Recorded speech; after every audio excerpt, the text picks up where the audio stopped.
I'm Ruben Navarrette, and welcome back to the Latino Paradox. I'm here with my friend Arnold Torres. Arnold and I have known each other for about 30 years. We have these conversations all the time over the phone. We decided to record a few. And we talk about the Latino Paradox as we define it. That is simply the answer to three different questions. At the root of this paradox is sort of the sense that we are a big population of people. We lack in political power. 54 million Latinos in this country, not reflected in our political structure at all. The questions we constantly come back to, who are we, what do we want, and what are we doing wrong?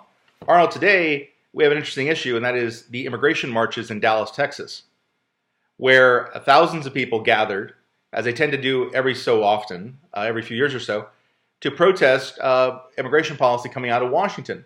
And apparently the two main concerns that this group of protesters wanted to voice was a concern over wanting to overhaul the immigration system, and a concern over what they see as the deportation machine being created by Donald Trump and a very aggressive stance on deporting people.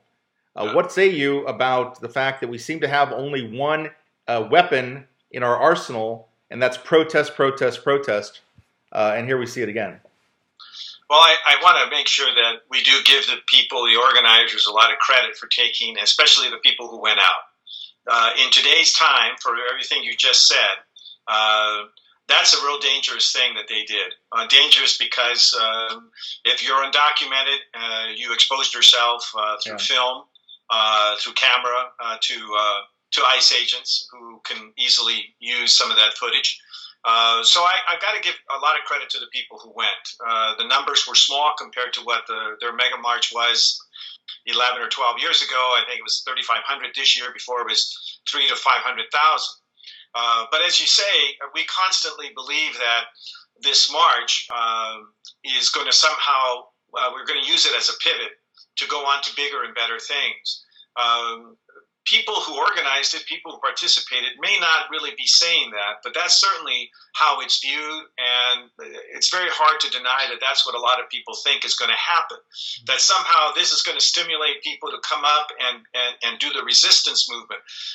When I think, we're always saying we're good at marching. I've never seen Latinos ever march again for a good education. Right. I've never seen a march for housing. I've never seen them march for workers' rights. We don't have big marches anymore over here in California, right, in our own state, for farm workers who continue to live in the Central Valley, abject poverty in many places. But when it comes to immigration, as you so well said, hey, Arnold, it's the immigrants who are leading the organizational efforts now. That's exactly right. I think it is immigrants who are driving the activism in the Latino community.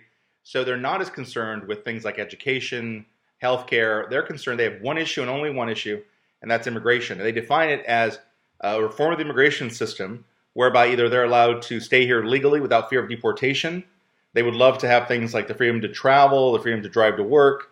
The big misnomer is they're not really out there clamoring for citizenship. That's something that Democrats clamor for because they want to have people go out and vote Democrat for years in perpetuity. But if you give most illegal immigrants, most undocumented immigrants, the chance to drive to work, travel freely in and out of the country to visit family, and to live here without fear of deportation, they're happy. That's what they want.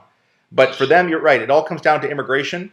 And so we see activism in the Latino community defined solely in terms of that one issue. I think that in addition to the voting, they ought to do a lot more introspection. You've talked about this before. They ought to evaluate where they are, take stock of where they are, change their tactics, and think about how it is they're going to achieve their goals beyond simply protesting. But I think this is a very good example of what you and I talk about at least once a week. I mean, there's a lot of things we talk about, but we inevitably have one conversation where there is an example that underscores what you've just said, that there is very little stepping back. I mean, the one thing I thought the election of Trump was going to allow us as Latinos to do and this country to do was to take a little bit of time to reflect on what got us to where we're at. What were the elements that we were responsible for and were outside of our control? The Democratic Party, and that's out of our control. The leadership, the fact that the Clintons created a machine that they wanted to control and that they were constantly the elites of.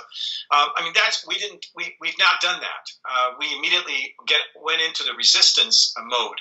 And the march, as much as they wanted to make it seem as if it was a love fest, that there was articles that talked about how one mother explained how and the importance of the march, etc. And I thought that was an interesting lesson, but it's a very incomplete explanation to anyone, including a child. Not criticizing the mother, I'm just saying that you have to be very cognizant of the things that you've said. We keep doing the same thing over and over with the same results. And we're not stepping back. You got to have a villain in the drama. You got to have a villain in the story. The villain in 2005, 2006, and those big marches you referred to earlier was Jim Sensenbrenner, the Republican chairman of the House Judiciary Committee from Wisconsin, and his bill on the floor in Congress that would have made it a felony to simply be in the country illegally. That's right. And people were up in arms about that, rightly so. You got to have a villain. And during those 8 years of the Obama administration, it was very challenging for the left, because the villain was the person they kept putting into office and kept reelecting. The Democratic president was the villain. He was the one who controlled Congress, or controlled the levers of deportations. So he was the bad guy if they were concerned about deportations. And you saw this kind of split between Mexican Americans and Mexicans. The Mexican Americans siding with the Democratic Party, the Mexican immigrants siding with the immigrants. And that was at work. What we saw today, what we saw this week in Dallas, and what we'll continue to see, that split was not about Obama. That split was inherent to who we are as Mexicanos, because you remember way back when, before Obama, back in 1994 during Prop 187, the debate over Prop 187, there was a split then between Mexican-American leaders like Gloria Molina, who advised immigrant activists not to go march on City Hall in Los Angeles carrying Mexican flags. They ignored her and marched anyway. So there's always been a split. Obama wasn't even part of it. It was always a split between Mexicans and Mexican-Americans. And the Mexicans are usually the ones driving the activism. They're usually the one pushing immigration as a top issue. Mexican Americans usually hang back because at the end of the day, they're not affected by this issue.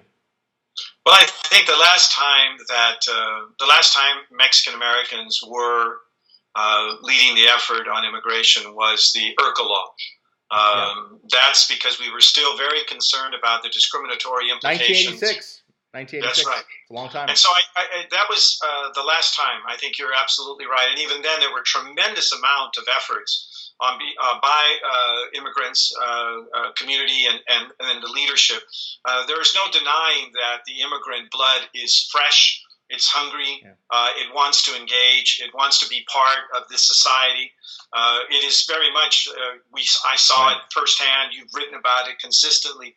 But that was the last time where those of us born here were leading the effort against a bill that we saw as being very discriminatory, not just to us, but we saw what it was going to do in the future. We saw the bigger picture of immigration becoming the big problem and issue that everybody jumps on today. The difficulty is that you now have this unbelievable dilemma, which is people fresh to this country still playing with the image of a country that has never really existed to those of us born here. Yes. They're somehow enamored with an image of a country that is as foreign to me as it is to them now, because they actually believe the propaganda that, hey, man, all you got to do is get here and everything will be... They expect more. You have an interesting point. They expect more of the United States than Mexican Americans have been conditioned to accept. That's right. Now, our three questions that we typically come back to, let me put them to you in this case. In the context of the immigrant marches in Dallas, and more to come, for sure, we can expect that in cities across America during the Trump administration. What do you think it says about the answers to these three questions? Who are we? What do we want? And what are we doing wrong?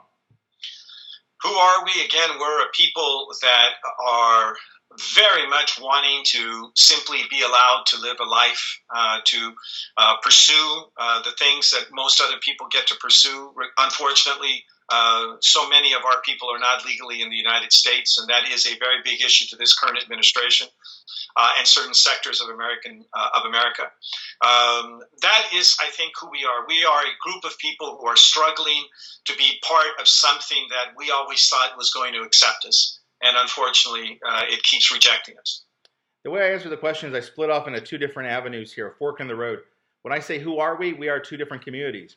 We are Mexican immigrants, Salvadoran immigrants, Guatemalan immigrants, people who have an immigrant mentality and immigrant activism. Immigration is our top issue. The other side of the divide is people who are born here, been here for a long time. Immigration is not a big issue for them. They primarily are Democrats, and Democrats first and only and primarily, and they're in service of the Democratic Party. What do we want? Again, the split. Those people who are here as foreign-born, they want what I said earlier, not necessarily citizenship, but they want to stay here without being hassled, being deported. They want to be able to drive to work with a license, and they want to be able to travel back and forth. It would be great for them to go back and forth to the home country and see mama before she passes away. That is what they want, very practical concerns. On the other hand, what Latino Mexican Americans and Dominican Americans and Puerto Rican Americans want, unfortunately, is just a servants to the old Democratic liberalism, to elect more Democrats, to beat up on people like Trump, to advance the Democratic Party, and to hurt the Republican Party. And lastly, what are we doing wrong? I think what we're doing wrong is we're not bringing those two together. What we're doing wrong is we're actively pursuing two separate agendas. And in the absence of bringing those things together, we're not getting anywhere. So yeah, I think in terms of what we want, I would agree that in this case, Dallas tells us precisely, I think, what you've said. And in terms of what we're doing wrong is we have no reflection about what we've done. We don't examine the fact that we've done these things with much larger participation and it didn't get us to where we wanted. We feel compelled to make the same type of statements over and over. And we have to be much more hypercritical in a constructive manner of what tactics we use and strategy. And this is the biggest breakdown of all of us. This is a constant theme in everything we discuss, is this inability to look at ourselves. You make a very good point. The key speakers at that function in Dallas were Martin Luther King's son, Joaquin Castro, and Beto O'Rourke, who is an Anglo from El Paso, going to run against Ted Cruz for the Senate in Texas. Democrats. And so there it is. It's constantly that again. And there was nobody talking about a vision about what we really want in immigration. You see, it's just, hey, just legalize us. Let us stay in the country legally. That's all we want. There it is. It's mostly political. It's blue and red, and it's very partisan. This is the Latino Paradox. Thanks for joining us. I'm Ruben Navarrette, the Syndicated columnist, here with my friend Arnold Torres, who's a policy analyst, political commentator. Until next time, we'll come back again and address those three questions with whatever issue happens to be on the table. Simply put, who are we, what do we want, and what in the hell are we doing wrong? Until next time.